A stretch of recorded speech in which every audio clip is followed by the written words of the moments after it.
Why did you leave? Just I got because you voted out, mate. just got voted out? Yeah, yeah, yeah. So is it Plymouth were Labour? like, off. Is it Labour in Plymouth again?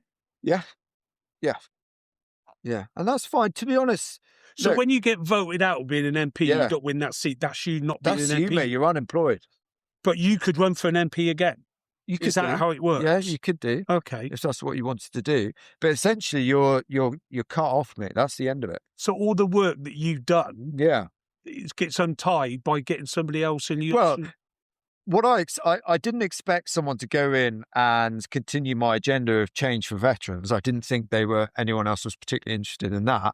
I didn't expect them to kind of systematically unpick what I'd done, which is what's happened, and that's been quite difficult to do. I bet it is. Yeah. But it's Yeah. outrageous. And it pisses me off. You know, Well, mate, look, serving on 20 veterans, 23 years I served. mate, on veterans, You know. right? So I was stood at the in 2023.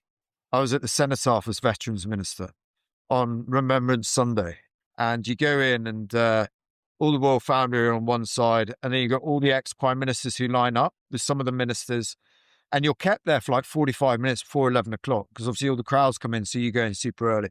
So I was stuck in this room with like Gordon Brown, John Major, Rishi, David Cameron, Liz Truss, Boris, all of them. Sadiq Khan was there.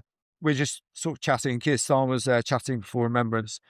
And I remember Keir Starmer coming over to me and saying, what's all this Office of Veterans Affairs thing you've set up? I hear it's doing really great work. And, you know, what I was trying to do is essentially with the Office of Veterans Affairs, bring some order to the massive kind of charity sector that exists out there and make it work for guys and girls.